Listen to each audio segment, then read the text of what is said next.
السلام عليكم ورحمة الله waxaan ahay maxamed cumar sheekh kana mid ahaa jiray wasaaradii warfaafinta iyo hanuunintii dadweynaha ee dawladda militariga ahayd ee Soomaaliya waxaan halkan aan shaqada waqtigaasi waxaan galay 1976 waxaan shaqada marna la wada qoray isla maalinna la wada qoray wariyihii hore ee BBC-da Hargeysa u jooga Axmed Saciid Cige ayaa maalintan la wada qoray waxa la igu bilaabay shaqada aan ahaa wakaalada wararka ee Soona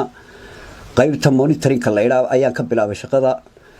77kii waxa la ii bedelay gobolka Gedo gaar ahaan degmada Garbaharey oo aan muddo 2 sano iyo badh joogay 80kii waxaan tagay waxbarashaan ka helay dalka Jarmalka dawladda Soomaaliya halkaas oo aan muddo sanada ku soo qaatay dabadeed 80kii ayaan 22kii baan dalka dib ugu soo laabtay waxaan markaa noqday madaxa wararka dibadda ee wakaalada wararka Soomaaliyeed oo markaa agaasimo ka ahaa nin la oran jiray ama la yiraahdo ma garan karo meel ku dambeeyay Saciid Maxamuud Xaaji oo loo yaqaan Saciid Soona wuxuu ka soo jeeday magaalada Gaalkacyo beesha Sacad buu ahaa waxa kale ku xigeen ahaa Yunus Ali Nuur oo wariyashii ugu caansanaa BBC-da ahaa Allah u naxariistay bari dhaweyd sanadkii hore dhintay waxa wasaaradda markaasi qaybtaasi ayaan ka shaqeynay Galbahaari markaan 82kii aan wararka qaybta wararka dibadda aan noqday 84kii baan dalka hadana dib uga baxay anigoo tagay wadamada dibadda ama Carabta dib ugu laabtay halkaas oo tagay wadanka Ciraaq ayaa joogay muddo sanad 88kii ayaa ku soo noqday dalka haddana isagoo dalku aad u qasan markaa oo xaaladiisu xun tahay dagaal la sokeeyay ka bilaabmeen waxaan ku biiray markaasi halkii mar labaad ayaa wasaaradda warfaafinta galay waxaan noqday wasiir waxaan ka mid noqday shaqaalii wasaaradda warfaafinta shaqaalii waaxda idaacadda oo markaa agaasimo ka ahaa nin la oran jiray Allah u naxariistay Maxamed Aadan Xirsi Teera uu ka ahaa jiray agaasimo ka ahaa waxaan ahaa faalo qore iyo barnaamij ku saabsan dhinaca warshadaha ama horumarinta ayaan xitaa sii dayn jiray oo idaacadda ka siin jiray ilaa laga gaarayay 91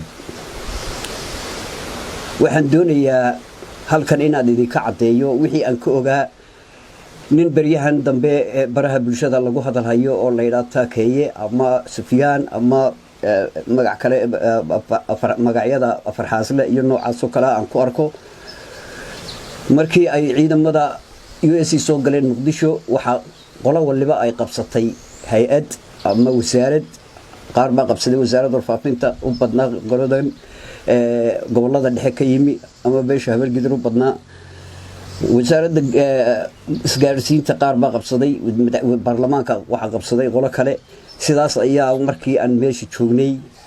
saan u joognay meeshina lagu dul qabsaday ciidankii dawladana uga baxay siyaad barana wadanka markii uu ka baxay dabadeed waxa halka ka dhacay waxyaabo aad u fara badan oo ku saabsan ninkaasi ninkani waxa uu ka mid ahaa Taakeeye la yiraahdo ciidamo nin dhalinyaro aad u daayar buu ahaa wuxuu ka tirsanaa ciidanka ID ama USC-da waxaanu had iyo jeer wuxuu ahaa nin aad uga duwan askarta kale waayo ciidamadii dawladda siyaad barreeyagu dibadda kamay soo wareegi jirin oo may soo gali jirin istuudiyaasha may soo gali jirin ninkan qoriga intuu qaato istuudiyaha la soo galay markaa adoo warkii akhriya ayuu kula soo fadhiisanaya kii qorisita Taakeeye marka waxaan ka shakiyay haddaan iraahdo USC SNA iyo USC bay kala ahaayeen haddaan khaldamo oo aan iraahdo USC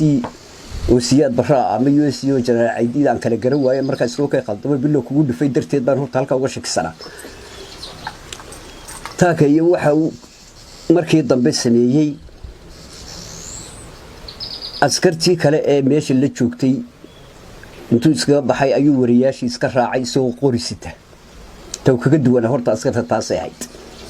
waxa wasaaradda warfaafinta markaa ila joogo reer Boorama ah oo la oran jiray Allah u naxariistay Xasan Aya Boqorre oo adeerkay ahaa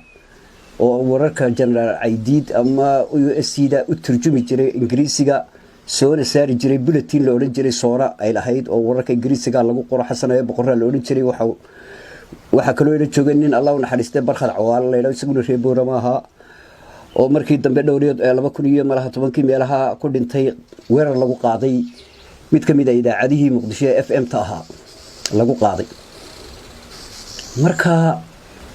sheekada ninkan waxaan ku soo wardu wajiga ahaan waan garanayay waxa uu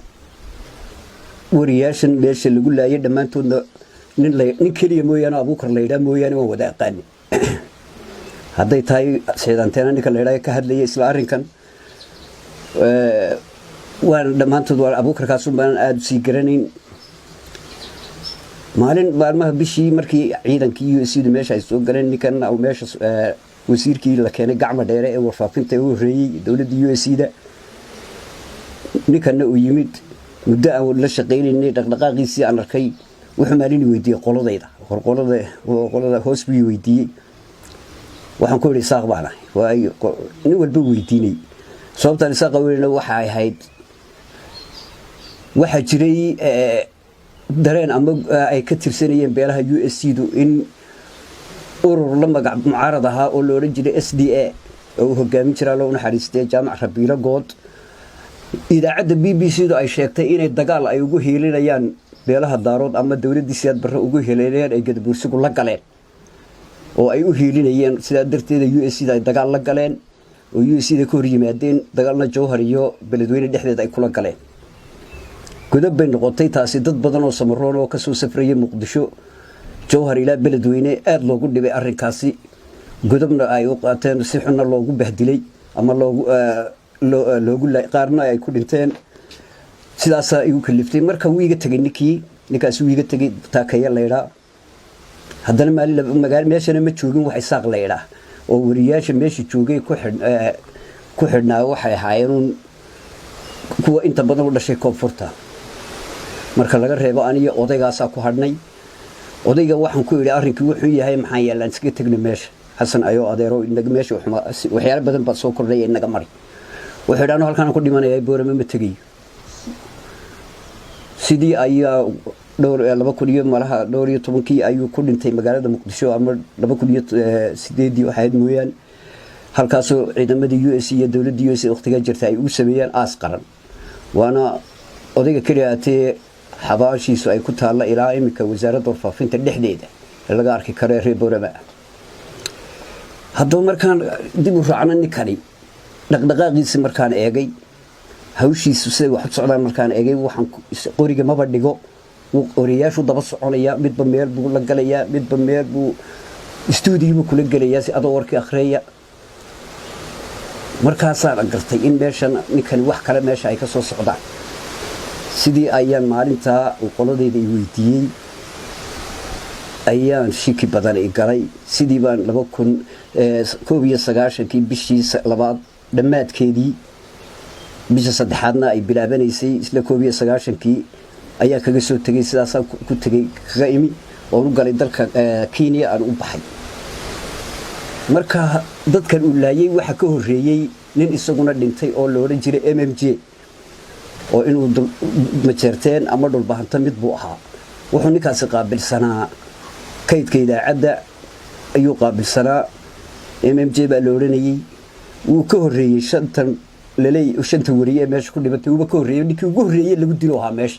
isagoo idaacada ka soo baxay intaanu meesha ceelgaabta leeyahay intaanu gaarin ninkii garanaya xabar iyo wasaaradda warfaafinta iyo ceelgaabta isku jiraan oo la garanaya ayuu halka ku dhintay oo halkaas lagu dilay marka inta badan ninkaas wax meesha ku dhintay ninkaas horeeyay inta kale way ku xigeen sida ayaan kan uga shakiyay inuu nin dila ahaa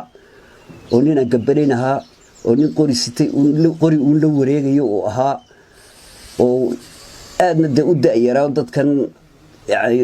yaraanta qoriga ku qaatay oo ahaa dawladda USA maamulkii USC da ahaa marka ninkaas nin wax dili karo ahaa cabsi baa iga gashay sida ayaanan u aaminsanahay inuu ninkaas intaas wariye dili karo sidaasan ku aaminsanahay anigu